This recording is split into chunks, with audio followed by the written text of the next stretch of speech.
আসসালামু আলাইকুম। সবাইকে স্বাগত জানাচ্ছি আমার দেশ লিড নিউজে। সঙ্গে আছি তামান্না মিনহাজ। আমাদের আজকের লিড নিউজের শিরোনাম, চলে গেলেন বিপ্লবী হাদি। ভাই, আল্লাহ যদি আমাকে নিয়ে যায়, আমার বাচ্চাটার দিকে একটু খেয়াল রেখে। জুলাই বিপ্লবের অগ্রসেনানী ও ভারতীয় আধিপত্যবাদ বিরোধী বলিষ্ঠ কণ্ঠস্বর শরীফ ওসমান হাদি আর নেই। প্রাণপ্রিয় জুলাই অভ্যুত্থানের পরবর্তীতে বলিষ্ঠ কণ্ঠস্বর শরীফ ওসমান হাদি ভাইকে মহান আল্লাহ শহীদ হিসেবে কবুল করেছেন। সিঙ্গাপুরের হাসপাতালে চিকিৎসাধীন অবস্থায় বাংলাদেশ সময় গতকাল বৃহস্পতিবার রাত 9:40 তিনি ইন্তেকাল করেন। ইন্না লিল্লাহি ওয়া ইন্না ইলাইহি রাজিউন। হাদির চিকিৎসা দেখাশোনার জন্য পররাষ্ট্র মন্ত্রণালয়ের সংশ্লিষ্ট এক কর্মকর্তা এ তথ্য নিশ্চিত করেছেন। তার বয়স হয়েছিল 32 বছর। ইনকিলাব মঞ্চের ফেসবুক পেজেও মৃত্যুর খবর প্রচার করা হয়েছে।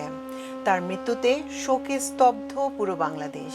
গত 12 ডিসেম্বর দুপুরে রাজধানীর বিজয়নগরে নির্বাচনী প্রচার চালাচ্ছিলেন ঢাকা 8 আসনের সম্ভাব্য স্বতন্ত্র প্রার্থী ও ইনকিলাব মঞ্চের মুখপাত্র হাদি।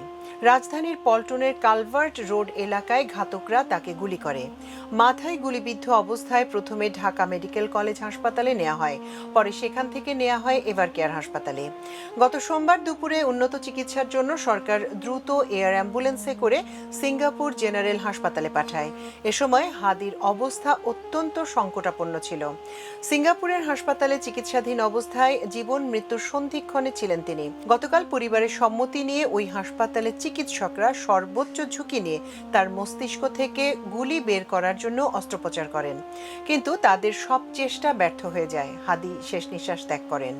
প্রধান উপদেষ্টা ডক্টর মোহাম্মদ ইউনূস, রাজনৈতিক দলের নেতারা তার এই মর্মান্তিক মৃত্যুতে গভীর শোক প্রকাশ করেছেন।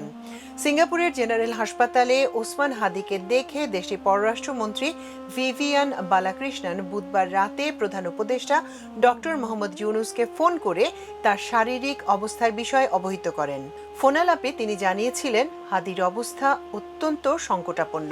ইনকিলাব মঞ্চের আরেক ফেসবুক পোস্টে বলা হয়েছে, হাদি যদি রবের ডাকে সাড়া দিয়ে শহীদের কাতারে সামিল হন, সেক্ষেত্রে পুরো বাংলাদেশের স্বাধীনতাকামী মজলুম জনতাকে সার্বভৌমত্ব নিশ্চিতকরণে শাহবাগে জড়ো হওয়ার জন্য অনুরোধ করা হচ্ছে। খুনিরা গ্রেপ্তার না হওয়া পর্যন্ত আমরা শাহবাগে অবস্থান করব এবং পুরো বাংলাদেশকে অচল করে দেয়া হবে। খুনি যদি ভারতে পালিয়ে যায়, সেক্ষেত্রে ভারত সরকারের সঙ্গে আলোচনা করে যে কোনো মূল্যে তাকে গ্রেপ্তার করে ফেরত আনারও অনুরোধ জানানো হয়েছে। ওসমান হাদির সঙ্গে তার 2 ভাই রয়েছেন। তার পরিবারের আরেক সদস্য গতকাল রাতেই সিঙ্গাপুরে রওনা দিয়েছেন বলে জানা গেছে।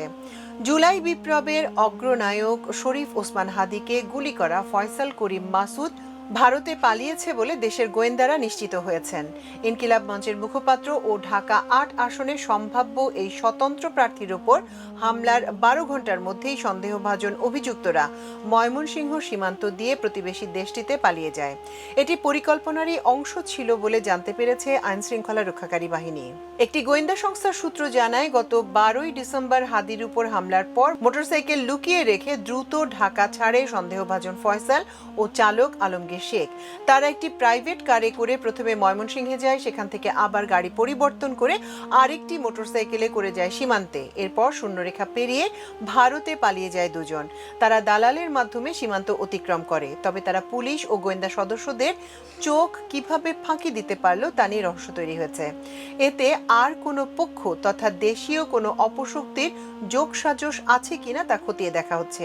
র্যাবের একটি সূত্র জানায়, দেশে যে কোনো স্থানে থাকলে তারা গ্রেপ্তার হতে পারে, এই ভয়ে ভারতে পালিয়েছে।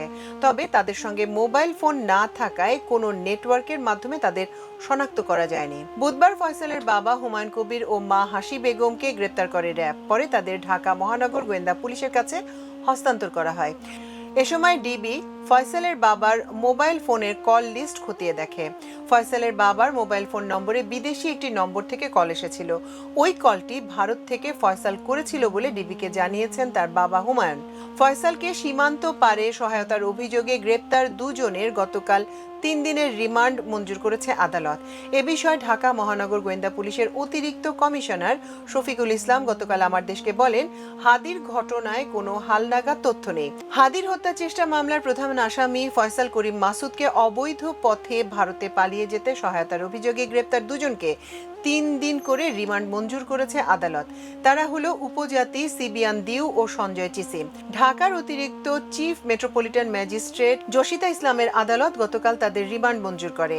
মামলা তদন্ত কর্মকর্তা ডিবির মতিঝিল জোনাল টিমের পরিদর্শক ফয়সাল আহমেদ তাদের জিজ্ঞাসাবাদের জন্য 7 দিনের রিমান্ড চেয়ে আবেদন করেন।